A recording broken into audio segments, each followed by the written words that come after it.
Speaking Truth to Power, a series of engaging and candid conversations seeking to provide a platform to inspire and empower citizens to become actively engaged in positive change. In essence, do something.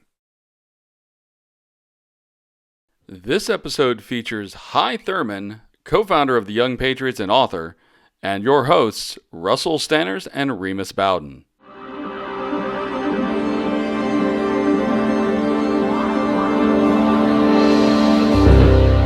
Today, joining us on Speak Truth to Power, Do Something series, we have Thurman. He comes with a wealth of knowledge. He comes with a wealth of experience. This should be definitely an interesting conversation. There's so many layers to so many things, and when you're dealing with the issues of social justice, the issue of racism, the issues of community organizations and organizing, there's so many layers to all of it, especially when it gets into the police brutality. And I think that's the joy of, I think, this conversation is that we're going to be able to kind of peel back some of those layers, because there's just a wealth of information out there. Russell Stanners here with us, be hosting as well. So we look forward to basically jumping right in. And thank you again for joining us. I definitely appreciate it. Thank you for having me. Yeah, for sure. So I guess, look, my first question out the bat. So I'm trying to figure out, are you from Tennessee? Are you a native of the Tennessee area? Because I saw that you went to school in Tennessee and then you ended up in Chicago. But was Tennessee home? Was that original home? Yeah, I can explain some of that history if you want. Sure. Yeah, I was born in East Tennessee, a town called Dayton, Tennessee. Okay. And you may have heard of it through history, known as the Monkey Town, USA, or Scopes Trial. Oh, yeah. That's the town I was born in, and I was raised until I was 17 there, but part of that living there and being, born there and raised there is what turned me into, I think, someone that's always fought, and looking for social justice, racial justice. And because my family was basically sharecroppers, and I was raised in a single parent home, with four other siblings. I have a twin brother, and we were the youngest. And I was born in 1950, and during that period of time, there were a lot of programs to help impoverished people. Not like they are today.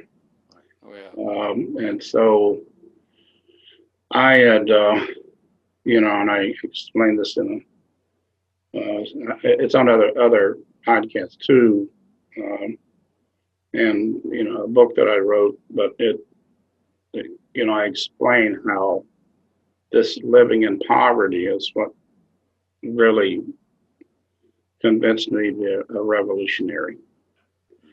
Well, so you say that, and I'm sorry to interrupt. I just want to ask, because you hit a good point there that I think that gets missed a lot. Is that, we look at so many times people try to divide us by this, this skin color between us. Right. Really, in large part, the commonality, as you just put it, it's socioeconomic. Yeah.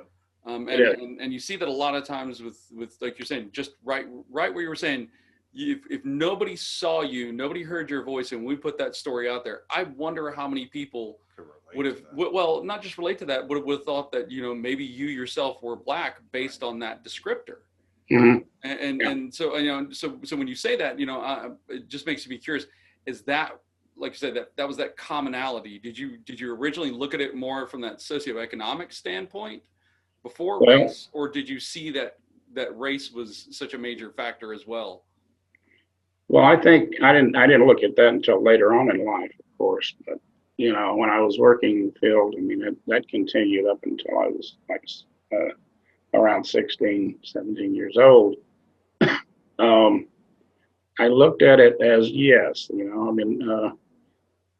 Socioeconomics. I mean, everybody looks at it differently, but we were working alongside with other poor folks, just as poor as us. And I think the black folks, and it was a very segregated town. Some of them didn't even have the opportunity to work in the field. We lived side by side with black folk, extremely poor black folk, and we were always, as I remember, they sharing. They shared with us, and we shared with them. And when I was younger, I thought this black lady was really my mother for a while because she took so good care of me and loved me so much. Right. And so I didn't pay any attention to racism at that time. I didn't really know what it was, but as I got older and started paying attention to race and into classism within the hometown, I saw that the white folks and the black folks, poor white folks and black folks, were really treated pretty much the same by the cops and by the established power within the city. It was because of those relationships, I think, that I had with black folks and other poor folks, during that period of time, those years, that was also one that propelled me to be a revolutionary,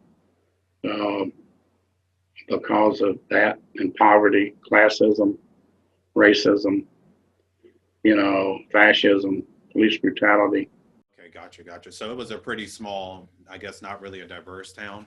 So, Yeah. So there was really no affixtions of, separate water fountains and things like that, just because it was probably predominantly white, maybe. I mean, there were there was a black community, a small black community. Okay. But it was a sundowner town too. Ah. And they were known, boy, I very seldom seen any black folks in town, in certain parts of town. And I remember there was a side of town, that I lived on, and I was, I knew the black folks, and there was a restaurant I'd go to. They welcomed me, and they knew me. Sure. The black folks, and that was great, but of course they were not welcomed into, So that's always strange to me. Yeah. That's kind of, I guess that's one of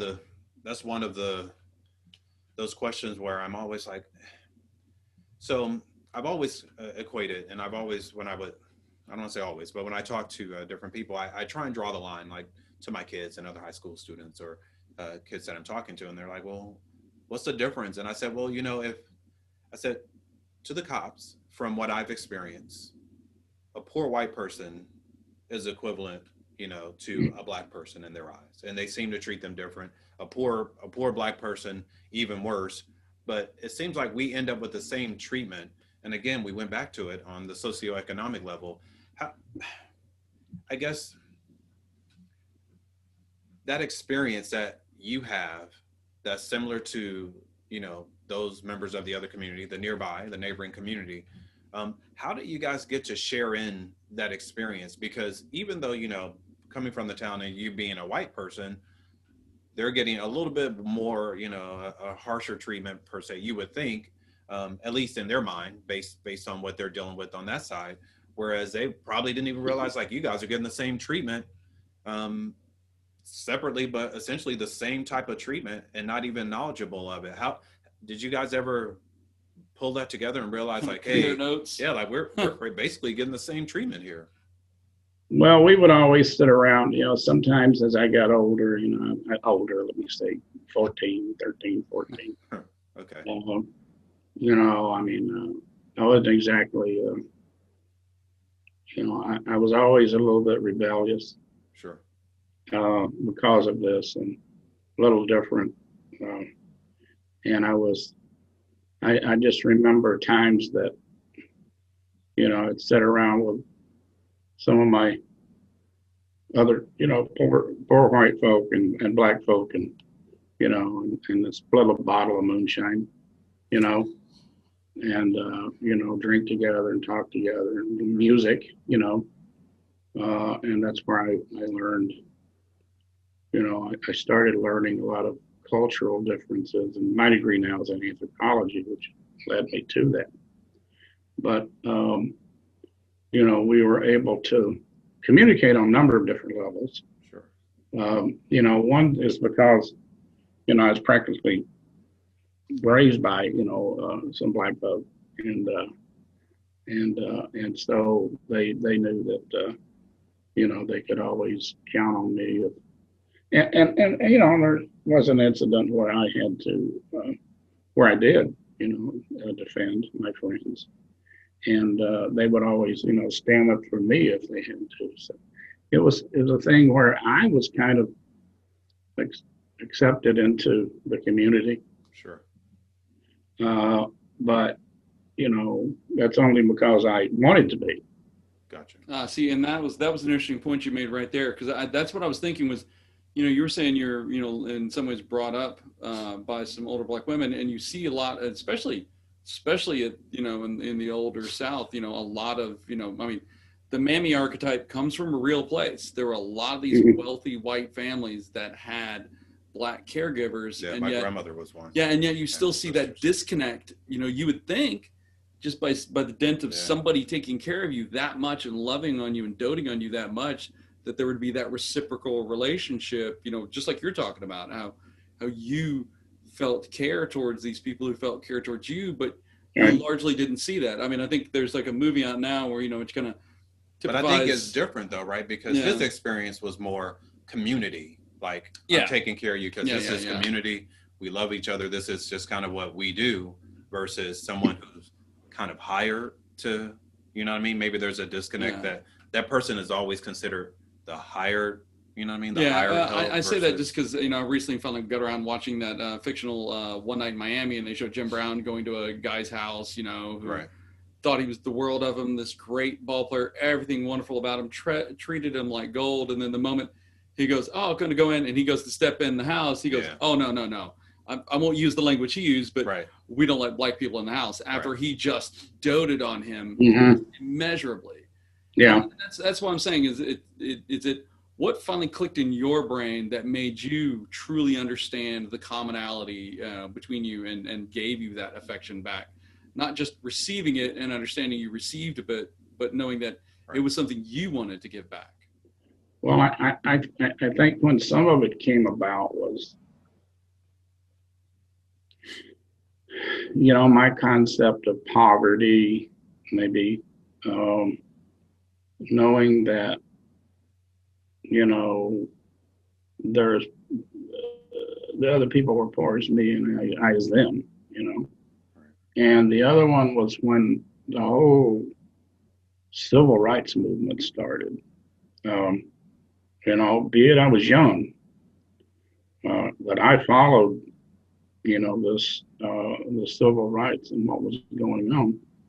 And definitely it was, early when Dr. King came in, it was certainly a major influence on me. And I can remember back as early as being 15, maybe,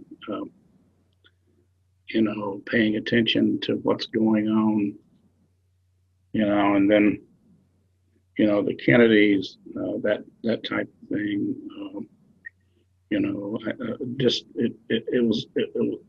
it was just a little bit here and there. It wasn't anything that I really studied. I think it's just something that I paid attention to. Sure. Because I was already kind of moving in that direction. Right. And my family said, you're so much different than we are. You know, That's interesting. and I had Realize that. brothers and sisters that didn't feel that way.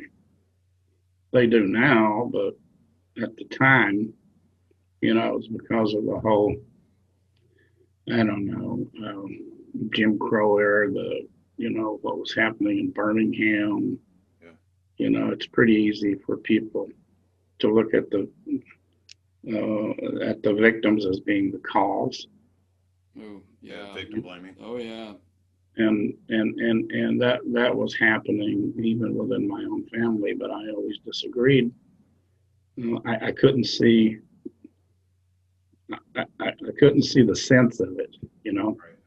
what was happening, and like, why are they, you know, this kind of thing. So that was awakening for me, but I think it was a gradual. I mean, it's something I couldn't explain at the time. I couldn't explain socialism. I couldn't explain Marxism. I couldn't explain anything like that. But it's something I knew. Right. And so it was just a process. I think a pivotal moment was when I saw how, you know, the cops, you know, firsthand how the cops had treated a black friend of mine, and you know, and realizing, well, you know, hey, I'm getting treated the same way. Sure. You know, and so I think that was the pivotal moment, other than going to Chicago, which sort of solidified, you know, my beliefs and put them more into, you know, a framework that I could work within or begin to understand. So you touched down Chicago at 17. Was that around the age that you touched down in Chicago? Moved up there with your older brother and your mother? My mother stayed there. My mother, it's just me and my brother. Oh, okay. My brother had been up there about 4 or 5 years before me, and he was sort of he became one of the leaders of a gang called the Peacemakers. And nice name for a gang. He was known to be a pretty bad dude. Of course, I didn't know all this. I got there, but I was there not 2 weeks, and I was stopped by the cops. 2 cops put me in the back of a squad car. I was just walking down the street, and they asked me if I knew any burglars. And I said, no, that doesn't make sense to me. And they said, what? That's weird. What had happened was back in 1959, this police precinct that was over the Uptown Chicago area, and is mostly white, mostly a southern white at this point. In 1959, a detective had busted a burglar, and instead of, you know, taking the burglar to jail, he made him his own personal burglar. And next thing you know, the other cops are doing that too. They got their own personal burglar, and it's like, hey, I need a nice set of golf clubs, man. Ah. So they were fishing for potential, you know, kind of like how those scalpers go around going like, hey, I got 2 tickets to sell, when they're really, you know, looking for you and what you can do for them. So is that what those cops were trying to do for you? See if they could turn you out into being their burglar? Trying to do for me. Eventually, they wanted me to be a burglar. Yep. And what, promise that they'll keep you out of jail type of thing, as long as you... Yeah, but I hadn't done anything. Right. But what they would do is they would get people who they think had committed a crime, and they'd get them to be their burglar. It was still going on. Although the Great Somerdale Scandal, it's called, an unsuspecting detective busted someone that was a burglar, and this person told him about it. And it turned out to be, they brought in the FBI, and they found that, you know, they were selling prostitution and drugs and everything out of this police department. Wow. And so Mayor Daley, in his embarrassment, had to bring in someone to reform the police.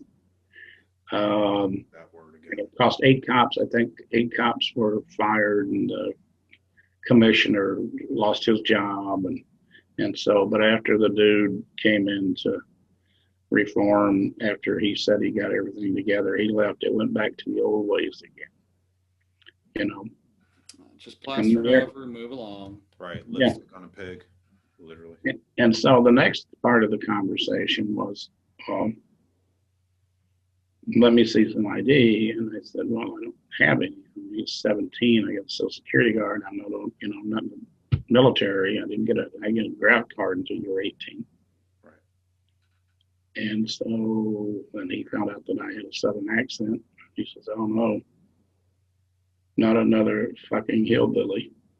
So, you people are here. You're trying to take over. Said, we don't want you here. Was there an influx or something? Huh? Was there a sudden influx from the South headed to Chicago for whatever reason? Was it just passage or something? Yeah. Uptown Chicago was called Hillbilly Harlem. Really? Because right after World War II, I'll back up a little bit and give you the history of Uptown. But first, let me tell you why this was a pivotal point for me. Gotcha. Because the next thing the cop said was, why don't you go home and fuck your mother and your dog and your pig and your sister? What? Or your dog. Whatever you people fuck down there. Just stay out of here. We don't want you here. Wow. And so they kicked me out of the car. That already had me handcuffed at that point. One of them laid me down on the ground, put my foot on my head. And the other one sat on my back and took the handcuffs off. And then after they kicked me, they said, if I see you around again, it won't be as nice. And so I thought at that point, these ain't my friends. Right. And so that's when I started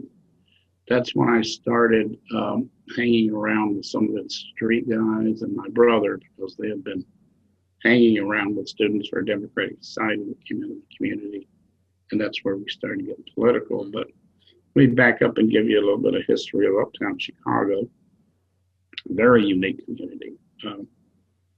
It was designed to be the entertainment district for Chicago. Had Franklin Wood Right Home.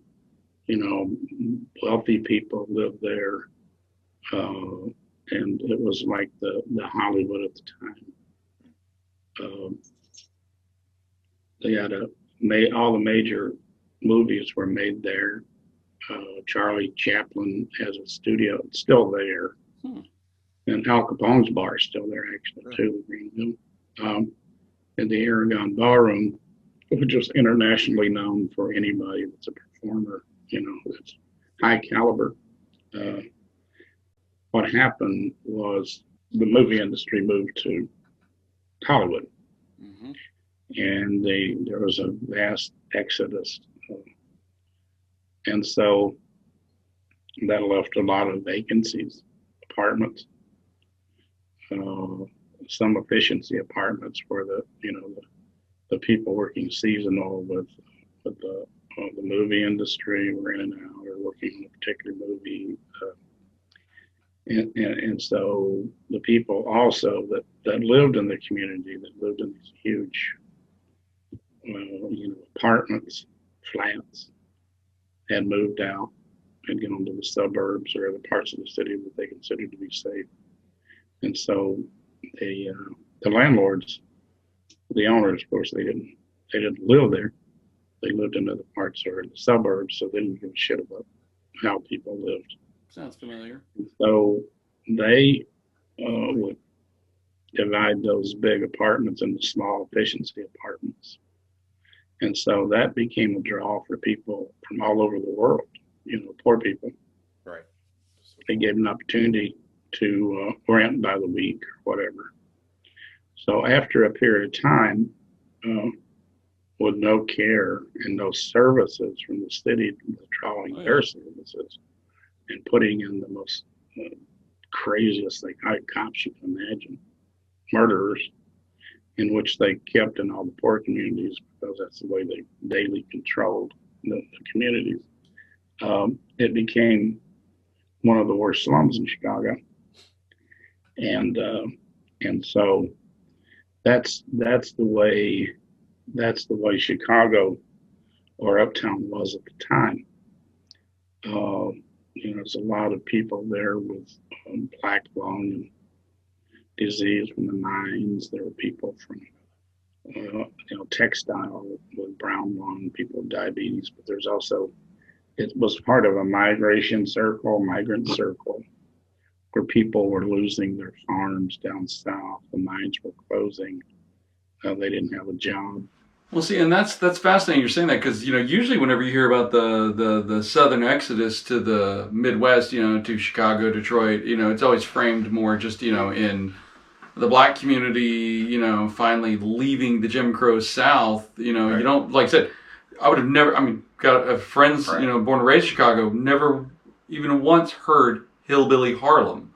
Right. You would always think about just the poor black Southerners Right. who went Mm-hmm. to those areas, not so much like you're saying, folks like you who went for various other reasons, like I said, the textiles, all those things. So that's a very unique point of history that I don't think I can tell you right now, I'm not entirely familiar with that. Yeah. Well, there were at any given time 40,000 people, Southern whites there, living there. Wow. Within that community.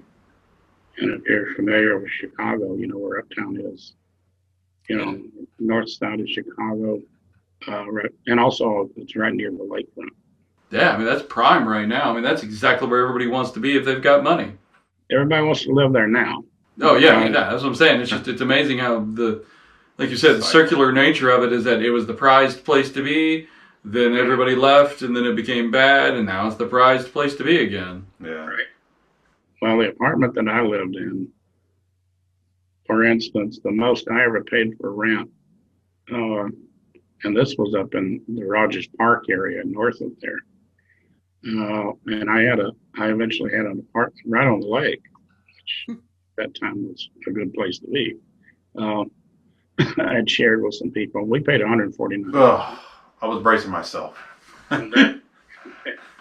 That is now renting for around $4,000 a month. Yeah, that's Oh, why I'd actually be surprised if it was more now. Right, that's why I was bracing myself. And but anyway, that's I got to Chicago, and one of the cops were brutal. I mean, they were literally murdering people. Right. The peacemakers, for instance, had a number of their members killed. And one of the first acts that they did was to get together with Students for a Democratic Society who would come into the community to help find jobs. But the problem was there were more people needing jobs in Uptown than there were jobs in Chicago. Got it. Plus the fact that people were not qualified for these jobs. Most people have been farmers. Right. I mean, what were the kind of jobs that were available at that time? I mean, that if there was a job opening, what types of jobs were they? Well, for people like me, would be mostly jobs where it would be the janitor, or some Sure. small paying job. Most of the people had to rely on day labor agencies. And day labor agencies were contracting with companies and industries on a one-day basis. For instance, I worked there for a while. They would send us out on a job, which would be the most dangerous, the less paying job with no benefits at all. Or hazard pay, I'm sure. No hazard pay, you couldn't get union representation because you weren't permanent. And then If you got injured, you probably would not ever be hired there again. Really? And also, Pretty short-term disability. I had to pay, you have to pay a certain percentage back to the management, whoever was running it, because they were taking money under the table. You had to pay them off. And so that's the way life was at the time. And plus the brutality that was just going on. No services from the city. The buildings were in such a disarray that it's been reported that people have actually frozen to death in the building. Really?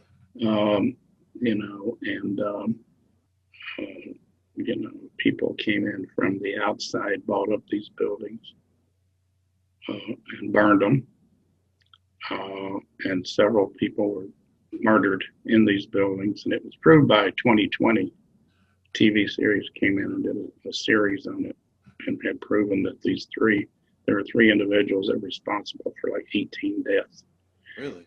But then they turned around and sued 2020 and got millions out of that. But what they'd do is they'd burn the building, sell it, and get the insurance. Sell the building back to the city at a profit. And then, these people got millions and millions of dollars out of that. So, I mean, it sounds like you went from like basically what you thought was a bad situation with the way the police and people did, and more small time, to this real bona fide, big time, being led in essence by the mayor, which, we all know now, in retrospect, history shows us how unbelievably horrific Daley was and what Daley did. Right. So, you've got all these things happening and all this stuff. Where does it in your brain finally click to being political? Where does that actually become political rather than just, hard scrabble? And it's like you said, your brother had, their gang, and I get it. You're gonna fight a gang with a gang, and that's usually how gangs start. It's that collective safety of a group that goes out, and usually being political is not safe a lot of times.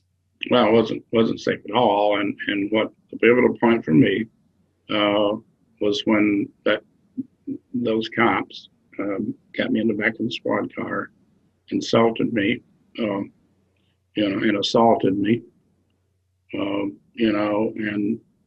at that was the point for me where I said, well, even though I haven't been here very long, I'm not sure what I'm gonna do, but I'd be damn sure I'm not gonna put up with this. Right. No. And there were people around who were refusing to put up with that and other things, and so I had gotten together with some of these, mostly younger, young guys on the street, and young men and women on the street. We were teenagers, most of us. We've been very much victimized, brutalized by the cops, and we couldn't get a job. We could either gangbang or whatever, and some of us did. Some of us had to do some things we didn't want to do to survive. But I couldn't go back home. Right. That's what I was escaping from, and when the cops would beat you up, who you going to complain to? You couldn't complain to anybody. Right. And so this group that started hanging around with SDS, the first act was to do a march on the police station for police brutality. And there are a couple of hundred people, including the Southern whites, Hispanics, American Indians, blacks, and some Asians that all formed together and marched on the police station for police brutality. And after that, the next day, they murdered one of our members of the Peacemakers. Really? And, we had formed and started calling ourselves the Good Fellows. But one of the other interesting things that became a political icon for me, I would say, in my mind, would be Eldridge Cleaver was running for president of the United States on the Peace and Freedom Party ticket. And they wanted Peace and Freedom Party ticket, wanted someone, preferably a white Southern person, to run as vice president of the United States. And so Peggy Terry, who was a very well-known person within the community, she was a former Klan member, and she got involved with SNCC at one point, and SNCC said, hey, white people need to organize their own. You need to go in your community because that's where the racism is.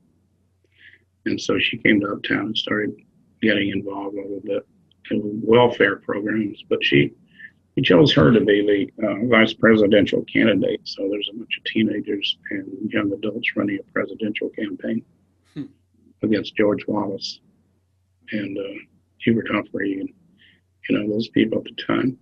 Of course, we didn't win it, but we did make some inroads.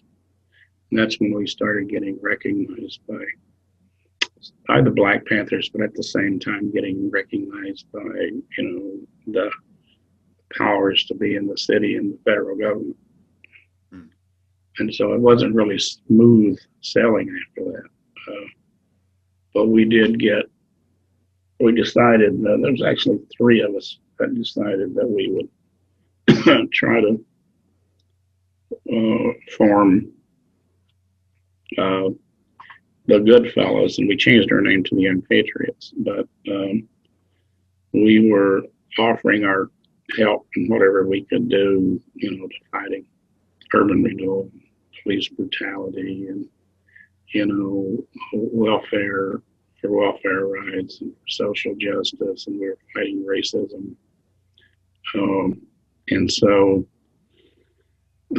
one of the interesting things that we did, and I always have to explain it, is the use of the Confederate flag. We wore the Confederate flag. And this was during a period of time when we had become involved with Fred Hampton and the Black Panthers and the Young Lords, and we formed, the Rainbow Coalition. But we had that flag, and we had actually worn that flag even before we became a part of the Rainbow Coalition, because what we had done is we used it for another purpose. We would always we'd have a flag on a beret or on the jacket or whatever, but we'd have a button alongside it, Free Huey, or something from a third world country or something. And it would create a discussion about why, and we would talk to people about Southern people about what they considered to be their heritage, and we would talk to them about racism and hate, and we would explain that flag, might stand for your heritage, but here's the real reason of what this flag is about. So that was like an icebreaker. Well, I was going to say, it's almost kind of like you're running a false flag operation to some degree. You're coming in, saying, yeah, we understand you, we've been you, we've lived your life, and you show them a symbol or an emblem that they identify with. Yeah, definitely. And you kind of basically just slow walk them to you to do this. I don't know, Rubens, how do you think that would even play off today? do you think that would actually be a way in which, I've seen it as recruitment for cause for like-minded people, but not necessarily being used in the manner in which I had considered when I was standing on the corner, I had considered getting a Confederate flag and holding it there, just myself, How effective was that? Really, yeah. How many, because I think the thing we see this is in our day and time, you've got people so entrenched into their ideas and their things, and you do occasionally talk to a person that does have a certain openness about them, but it's finding that ability to kind of, break that ice, to cross that barrier, to get past that initial hesitancy, which obviously you figured it out. You took the symbol that represented what they thought, and it gave them reason to come and speak to you. Do you think there's something like that could be used today in that manner? I think there could be attempts, depending on where you're at. I don't know of any wide scale because of just how polarized it's really gotten. Well, yeah. I mean, it was polarized then. Don't get me wrong. I'm not saying it wasn't, but I mean, it is. People are really entrenched now. Because we saw it at the time. You got to meet people where they're at, for their values and what are their values, and those of us coming from the South. And it's kind of interesting. The some of the other people that I met, they felt the same way that I did about racism, and it was interesting. People from the South, finding a group of people that really felt all the same. Right. But people ask me now about. Well, first of all, Fred Hampton welcomed us into the Rainbow Coalition. Okay, so you guys weren't so you originally weren't in the Rainbow Coalition. It was kind of what the Young Lords and the Black Panthers initially, and you guys were the third group in, or? Yeah, they brought us in, and it wasn't even called the Rainbow Coalition until we came. Yeah, I guess if you don't have the different racial representation, it kind of lacks that. I mean, there's a button back here behind me. Yeah. Is that so I was watching American Revolution. I was watching some of the American Revolution too, that you recommended. And there was a scene where it looked like they were at the city council meeting and they were talking to a police. I think he was either a city council member or an officer, and one of the younger kids, he was 16, which is another thing that made me think about it. He was explaining how cops approached him, yanked his button off. And was that a similar button as to one of those? That's a button. Yeah, we created it. We painted over Nixon Agnew buttons. Right. Yeah, exactly. That's what they were saying in the video. Yeah, we had so many of those buttons that we weren't about to hand them out, so we used them for our own purpose, much like a flag. But Hampton, I had a conversation with Fred Hampton about the flag, and he basically said, "Why would you welcome somebody like me into a coalition with you? Right. Look at what we've done. We're hillbillies, man. We're Southern people. We look at what we've done to your people. We've killed them, we've raped them, we've sold them, we've owned them. I mean, why would you let somebody like us in?" He said, "First of all, we'll have to get it straight. You are racist." I said, "That's right." He said, "But you're anti-racist, and that's what's really important." And he said that we know what you're doing, we know what you're about, and we can live with that because we're not going to have a revolution without you. Right. And that's the way he thought. So he welcomed us in as part of the coalition, and so did CHAZ from the Young Lords. But it was also a hard time because there were some young patriots that wouldn't go along with it, so they were not a part of our group anymore. They eventually started coming back around, but there were Young Lords and there were Black Panthers that couldn't handle it, and so that was a purge that needed to happen. Yeah. And so from there is when we started. We were actually doing security for the Black Panthers wearing this flag. So powerful message. I don't know how it worked now, but I still talk to people about it. The flag, when I see it, I saw several groups here counter protesting some of the things we were doing, and I would talk to them about it. And they'll listen. Don't know if it makes much of a difference, but when they left, they all kind of waved. But So I You mean, know, I don't think. what's fascinating about what you're saying is that, so I mean, you see, you're talking about a moderation within the position, for Fred Hampton, realizing that, the inclusivity of everything, Right. since we're all going to have to be in this together at some point somehow anyway, we all lead the least. This is supposition, mind you. Correct me if I am wrong on this one, but from what it sounds like, realizing that you really do have to have a coalition of people to do a thing, to make a thing happen in this country. Because I mean, as much as white supremacists and other people want to isolate themselves from the rest of the people that live in this country, you fundamentally can't. I mean, you just can't. So is that how you read it? Was that there was this understanding? Because most people look at the Black Panthers, and it's largely because that story's been told by those who were anti-Black Panther, that they were a very oppositional group that were basically against anybody and everybody and all things if you were not Black, period. I mean, what was your experience with that in that situation, considering you were in a unique position to be there with the person making the decision? Well, it was,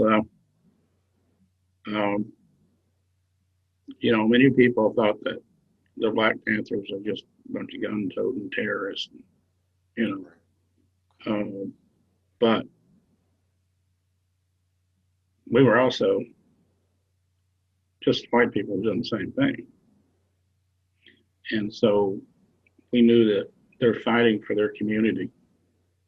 They're fighting for their people. And we were doing the same thing. And so we had to work off of commonalities, what we have in common, and in developing a program, our program. We took and developed our 11-point program off of the Black Panthers program.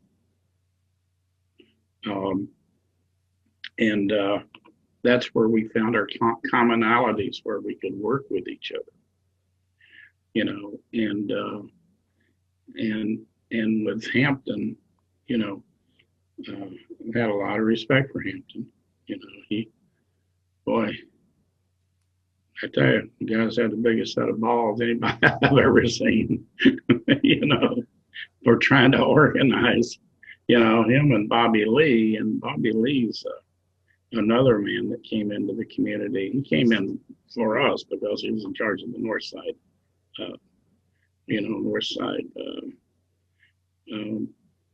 territory for the Black Panthers, and that's where he met us. And so, you're talking about the young guy who stood up and I think in American Revolution too. I was talking about how the cops were trying to, convince him, took his button off of him. Right. That particular meeting was the first meeting. It was really the first meeting of let's say hillbillies and blacks coming together. Is that the same? Is that meeting pre the fictitious meeting in the last movie where it shows Hampton and his buddies kind of walk into this setting where from the last movie that they did, Judas, Black Messiah. Yeah, Judas and the Messiah. Yeah, Black Messiah. Was that the meeting? Was that supposed to be representative of that meeting that was American Revolution, or was that just kind of fictitious, just cinematic? Fictitious bullshit. Okay. Mm-hmm. Figure. First of all, that never happened. Okay. Hampton, first of all, Preacher Man was never in charge of the Young Patriots. And secondly, Hampton never came to Uptown. And third, someone did not stand up from the Young Patriots ever and yell at the Black Panthers. Really? So there was like a mutual respect there? Is that? Oh, definitely, because in American Revolution 2, you'll see that, and it's also in the first Rainbow Coalition documentary, where we met Bobby Lee at a meeting where we were addressing a bunch of white, liberal, Right. middle-class people. And so that's where we met Bobby Lee, and Bobby Lee we invited into Uptown, and he came and lived. They practically lived there for 2 weeks. And even he got to know us, we got to know him.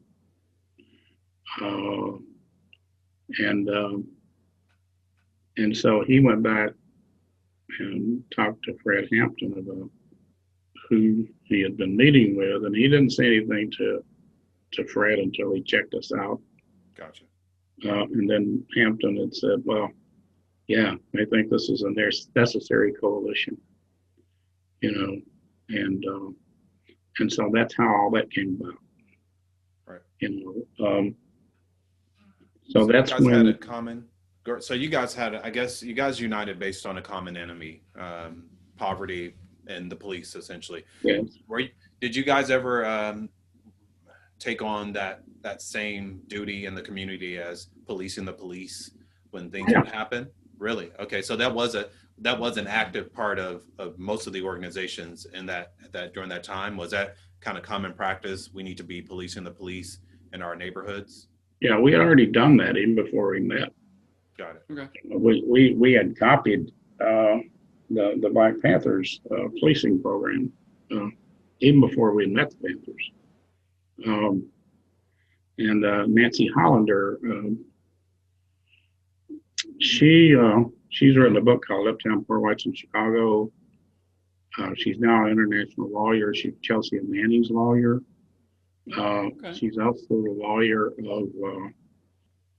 There was an individual who was detained in Guantanamo, and she got him out. She's a lawyer. Going out and with my brother and some other people into the community with cameras, following the cops around, and actually caught them beating a guy and took pictures. And This has been going on forever. Yep. The technique was when if the cops, and they did, saw them taking pictures, came over and tried to confiscate the camera, except there were two cameras. One of them was an old Brownie camera, and the other was a nice Nikon. So my brother actually took the Nikon with the film and ran, and they got the Brownie camera that they thought was like a burner. Yeah, and tore it, took the film out of it, but that wasn't the one we used. Then later on, we'd use those pictures for underground papers and all that. So, I mean, you've got this coalition that you guys are developing. You're becoming known names. You're becoming known commodities. Right. What are you doing at this time to really start to? I mean, well, and obviously, like I said, you helped, a presidential run. Right. So with all this notoriety, and of course, like I've said, I'm sure Daley, and you said other people had eyes out for y'all. I mean, they were very notorious for their kind of hit lists and things. Were you guys doing anything, well, as the Black Panthers, proved they kind of did too? Were you guys doing things that you were trying to figure out ways to protect yourselves, kind of create some situations where, you led false trails to be able to still continue to do the struggle? Or were you starting to find issues on trying to actually maintain your political agenda while having to deal with all this, negative notoriety coming from, Daley and the police and on all accounts, the FBI and all these people? I mean, were those efforts causing problems for your real goal of change? Just that trying to, protect yourself. Well, we continued, no matter what the situation was, we continued what we call serve the community. As I was telling you about, Daley, he always brought a college or, a museum into a community to try to change it. We countered him, and this is part of the problem he had with us. It really pissed him off. We had gotten together with some other organizations in the community and formed a coalition called the Uptown Area People's Planning Coalition. And what we did was brought in a couple of architects that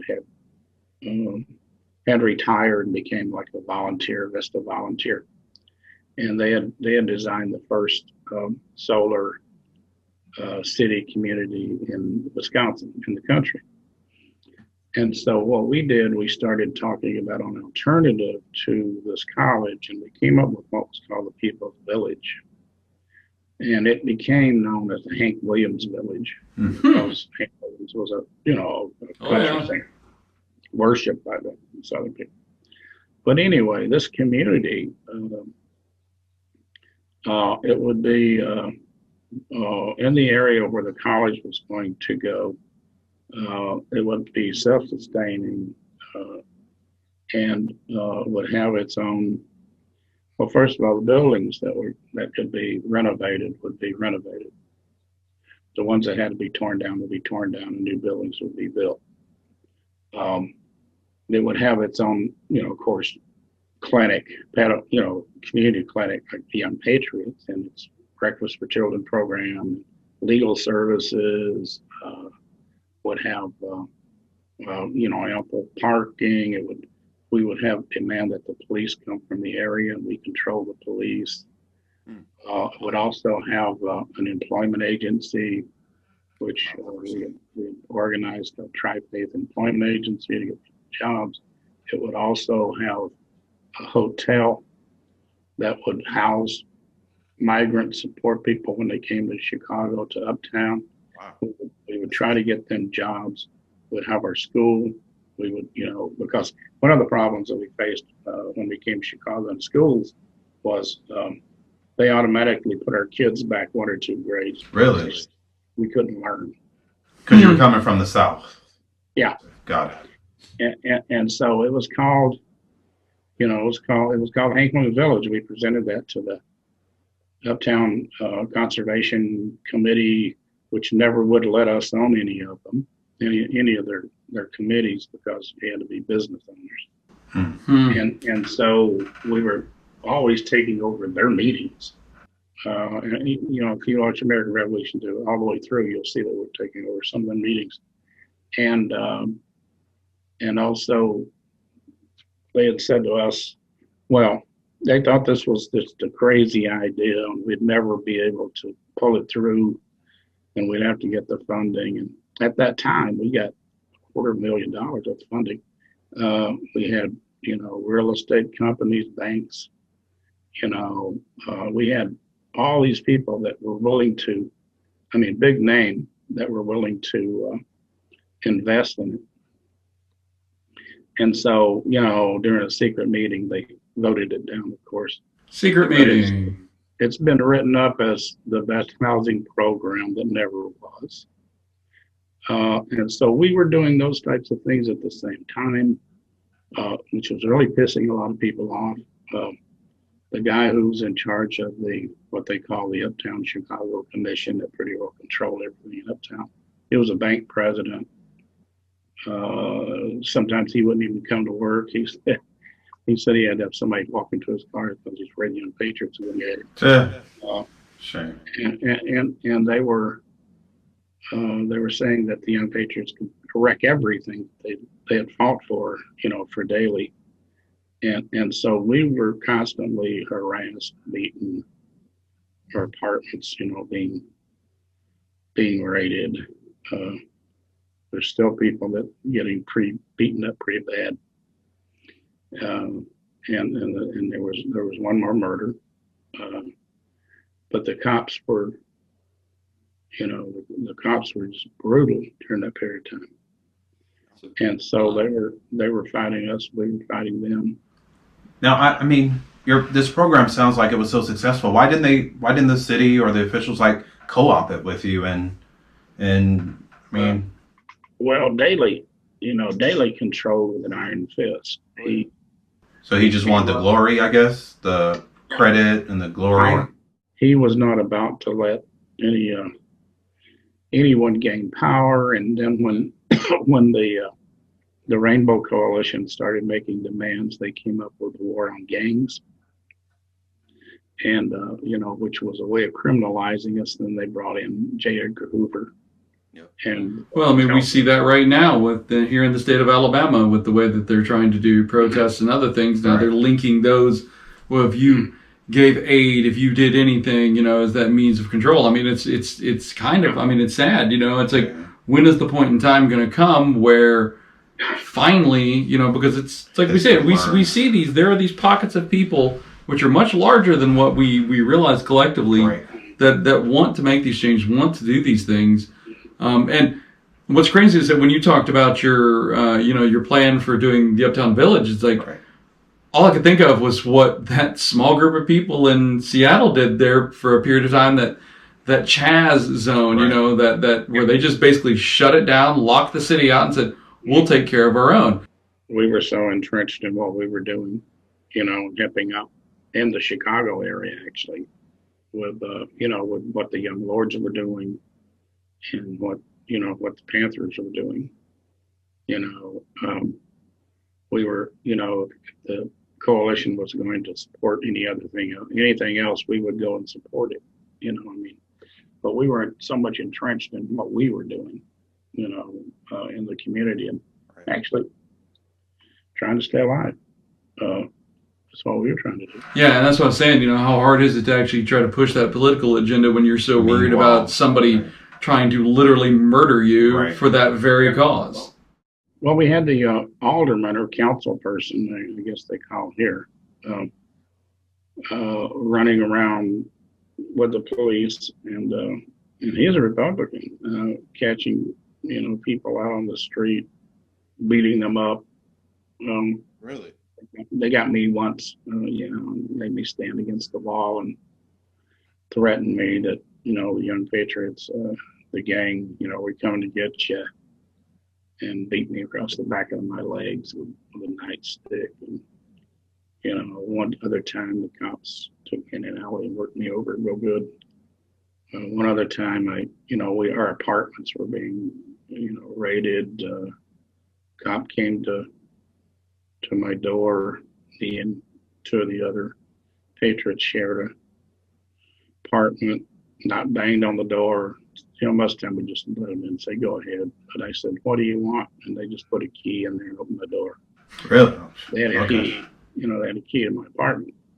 I don't know how many times I've been in there. Of course, we never kept a gun, guns or anything around like that, because we knew what was going on.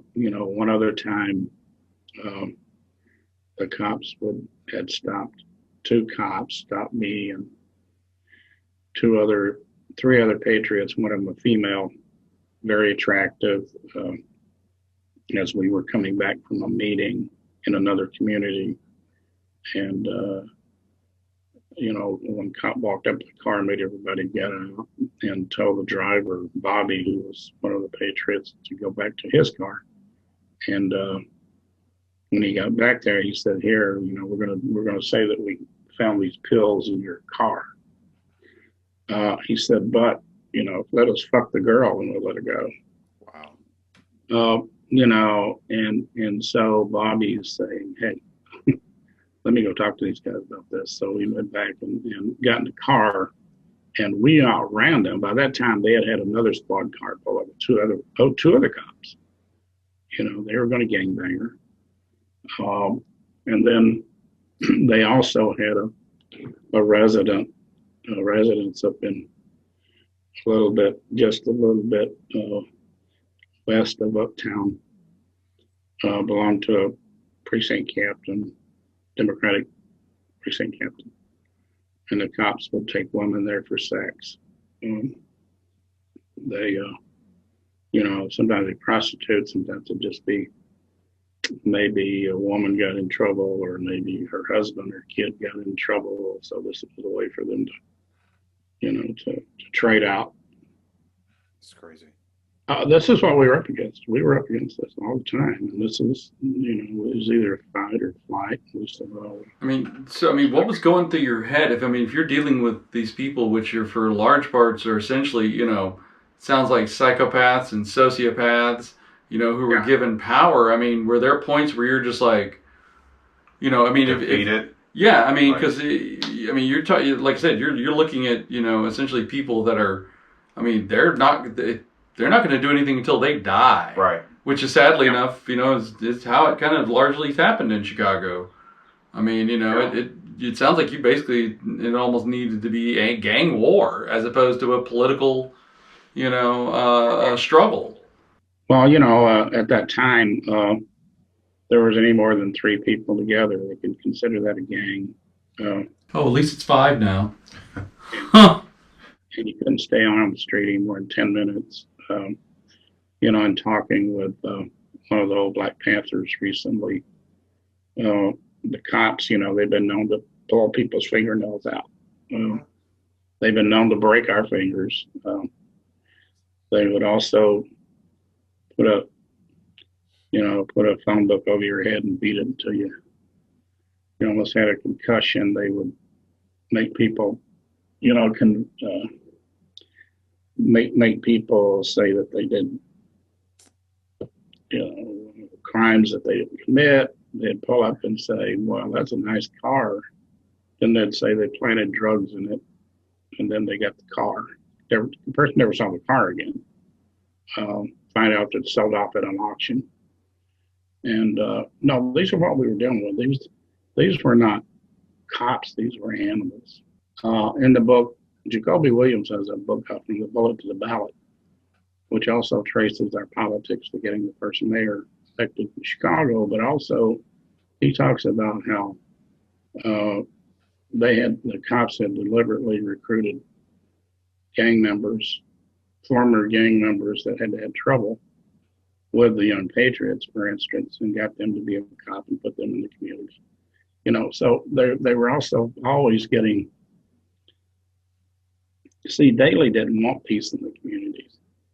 He wanted to show that we were just a bunch of animals. He also wanted to show that by creating more of a, crime and arrest records was more money for him. Right. Justification. There was an article, and I can shoot this article to you too. You might find it interesting. About it talks about in the I think it's a Tribune. This reporter did a story about Southern people coming to Chicago like a swarm of locusts, and that we were drunks, we were incestuous, we finally figured out how to use a rotary telephone, and that we were keep your kids, your daughters away from us because they may get raped. And there was a whole series of articles that came out in the Tribune about that. So they tried to demonize you guys. So, I mean, like I said, you're dealing with these sociopaths, these psychopaths who don't want to even contemplate your concepts on a political level. I mean, and yet you still keep pushing that agenda forward. I mean, you self-protect and push that agenda forward. I mean, what is the one thing that you can sit there and say that's like, wow, no matter all the fallbacks we have now, because we're still dealing with a lot of the same problems, still doing. And I want to circle back to that as well. What is one of the real accomplishments that you can still look at and go, despite all of that, just horrification of just ugliness that was perpetrated upon you, that you can still look at and go, we did that, we got that done, and we made lives better for some people. Right. I mean, what is really that one big thing you can say? Well, not even a big thing. I mean, it could be just that little thing that was just... Right.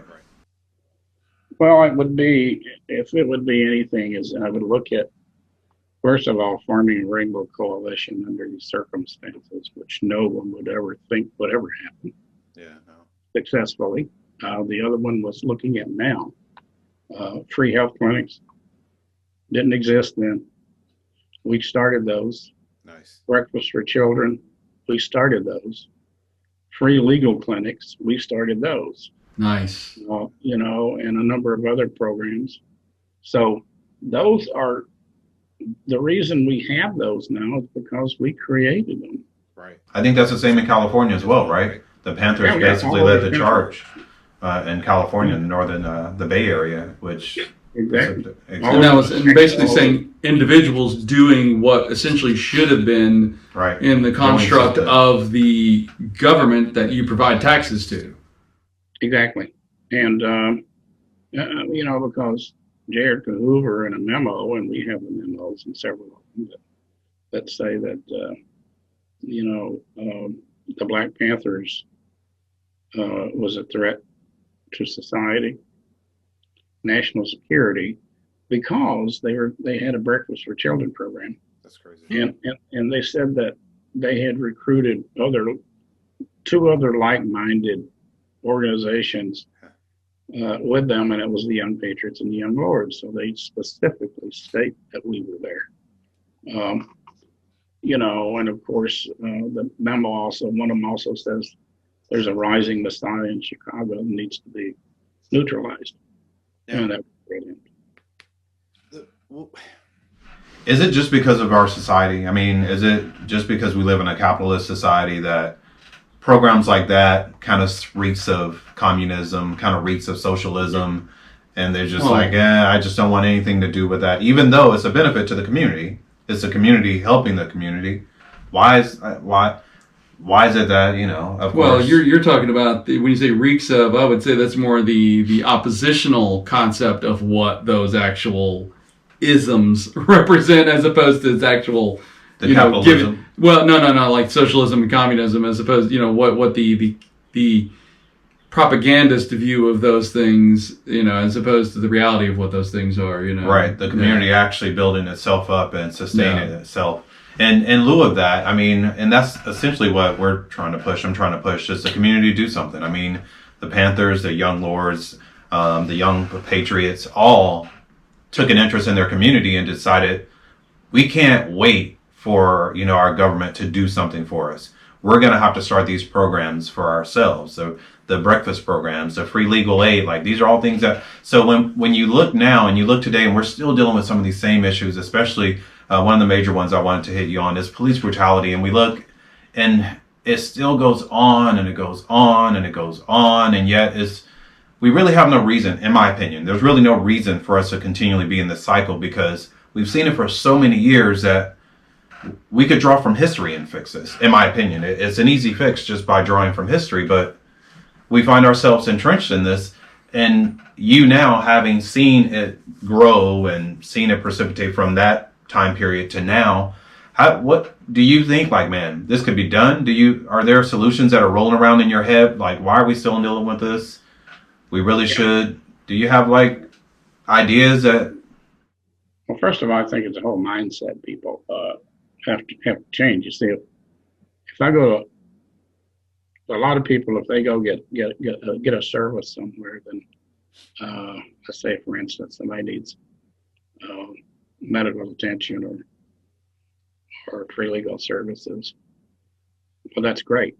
I mean, that's a great system. But if it goes to somebody else, that's socialism. Right. And that's people's way of thinking these days. Man, we're missing the boat. I mean, we're completely missing the boat with a lot of what we're doing these days. We need to be entrenched in communities. It's got to come within the communities themselves. People have to organize their own community. I mean, we can go and protest, and it makes some differences. But where does it really change things? I mean, where is it going to create the revolution? It ain't going to change. I mean, I think a lot has come out of the George Floyd protests and a lot of others. There's a lot of changes coming out there, and that's great. People are getting together. But where in the hell are we putting those people? Where do those people go afterwards? Where are they? How do we politically educate them? How do we draw them in? And I think we have to look at that. And that's where we looked at schools like we just started, the North Alabama School for Organizers, and trying to educate people, because I don't think things are going to happen. You have to educate people. You have to educate people of what's going on. You have to educate people to the history of what has happened. Because if you don't understand the history, you don't understand, you're going to make the same mistakes all over again. Right. And I always know cliche people say that is true. But if you didn't know it happened before, you know, and you're trying the same thing again, you're gonna fail. So I think what happens is we got to have more education. We got to have more political education for people. We got to, you know, do what you're doing here on these, you know, this what you're doing and what we're doing with North Alabama School of Organizers. Educate to organize was one of the most important things, you know. And to me, you know, what I see, and I term it as, you know, a lot of people just sit around and talking and talking and talking. It's too much verbal masturbation. Right. You know? They're getting off on what they're talking about. Right. That ain't going to do any good. Right. You've got to have action. Yeah. You know, and there's a lot of good stuff going on, but there doesn't seem to be anything like, you remember the Vietnam War, how it brought people together. Right. Changed a lot of things, you know, the civil rights movement changed a lot of things, you know, but now the government, you know, the capitalist society's got it to where if you try to make any changes like that, well, damn it, you're a communist. You can't. Right. Exactly. You know, my brother that I told you about, who led that march on that police station, is now one of the biggest Trump supporters you ever want to meet. Really? I hate to say this, but do you think that the real change will come when you finally see the baby boomers have power wrested from them, just simply by the fact that they're the last generation to really go through school and, you know, really grow up in still a segregated world. I mean, right. Many of them, you know, there's a lot of them didn't have to deal with any kind of integration, you know, because they had already graduated high school. They were already into the business world. They were already in a business world that allowed them to actually gain some wealth and some control at the age of 18 or 20. Whereas opposed to now, that delayed ability to get to a place of power because the economics have been turned upside down so bad, you know, by that generation. I mean, I hate to say it. I look at it that way, that it's almost like you're playing a waiting game. Until that generation finally rests the. I mean, look at Shelby right now, 90s, in his 90s, finally giving up power in the Senate. You know, it's right. You're absolutely right. But you also have to look at, well, when you're talking about people, we're going to have to look at the base, which is the poor people. Right. And what has happened over the years, and it's kind of, we just had an organization, we just talked about that, another podcast about University for the Poor. Back in the 60s, you know, and during the Poor People's Campaign and with Dr. King, we were able to talk about poor people and who the poor people are. And they were admitting that they're poor. They had no credit. Couldn't get a job, couldn't get any training, couldn't get anything. So in a sense, what happened was Wall Street and the government, they're always studying ways to change things to their benefit. So they knew that they had to do something for the appetite of the poor. So they started giving people credit. You know, So is that like an illusion? Is that one of those illusions? Yep. Yeah. It is, and what happens is people say, and you talk to people now, you know, and when we were at Resurrection City out in Poor People's Campaign in Washington, D.C., we had thousands of people. Well, you won't get that now because people will say, I'm not poor. I got credit, and I got my credit card, I got my flat screen TV, I got my little computer here. Yep. Hey, I have a cent. You know? Right. But I'm still paying for it. I can't afford anything else. Right. You know, and the whole cash for clunkers type thing was just a sham, you know. And all that's to satisfy people, you know, and make them think that they are who they are not. So giving them a sliver of this American pie to make them feel like they have a seat at the table, per se. They're still poor. Right. But isn't that the way it's always been? You know, they convince poor Southern whites in the Civil War to fight because, well, it's not for the slavery, it's to protect your home. Right. Well, yeah, it's not your home, it's that slave owner's home who you work the land over here while the others work over here. Yeah, it's a commonality. It's funny that you said that because I was thinking that myself, was the fact that, you know, the powers that be have shifted the definitions of, like you said, poor and who is poor, and reusing those, you know, those languaging of, you know, black and white, and creating the division there, even though, like I said, those socioeconomic should have been, just like you were, combining. You know, they should have been putting themselves together. But we see that now, you know, where like I said, the white nationalist movements, you know, have rekindled that divisive nature, pulling two what should be companion groups apart. Yeah. Unions, they could destroy our unions. Yep. Yeah, oh yeah, unions gave the commonality to people, you know, amongst races. I mean, you worked a job, we all worked a job. Right. Yeah. We're all the same people, getting the same pay. Right.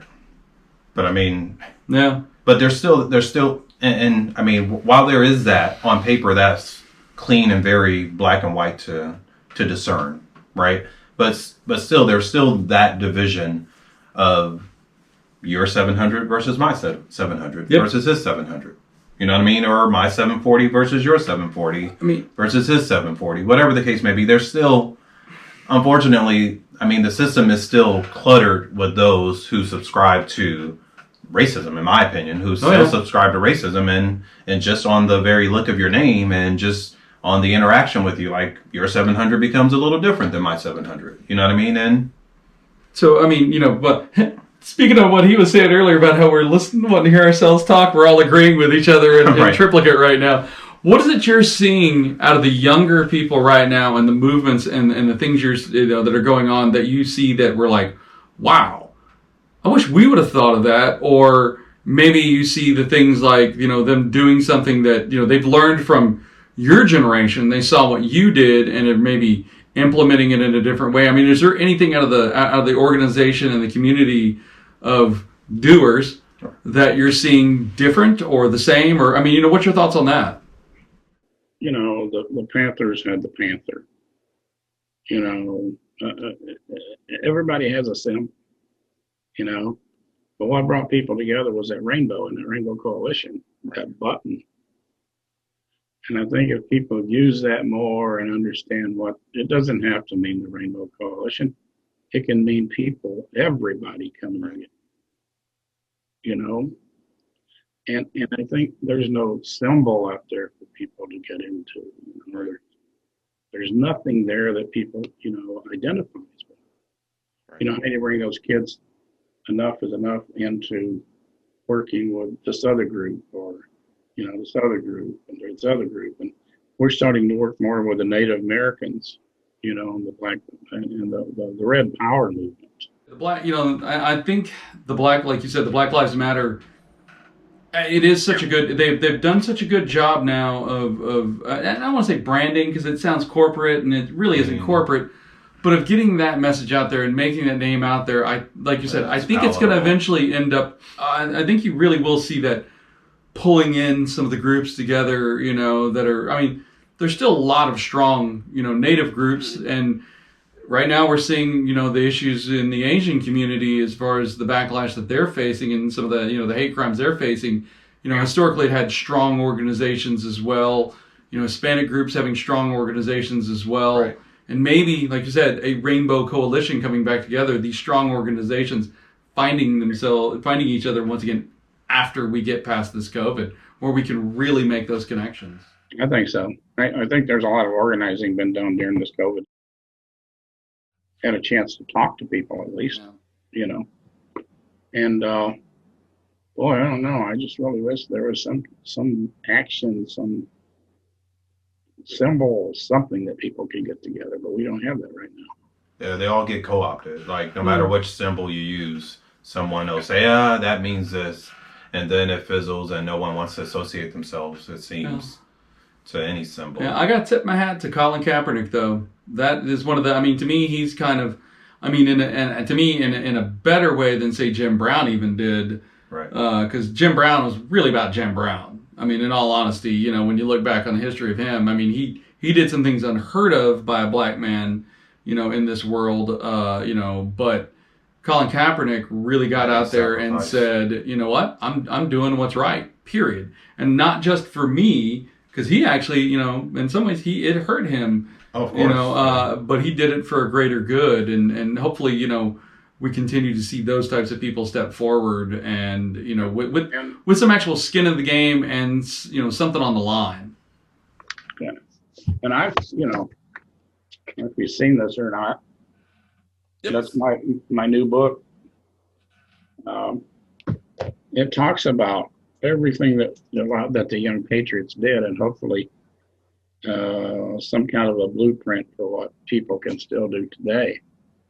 You know, and I'm not bragging about it. What I'm saying is I've written this book where I had an elementary school kid read it.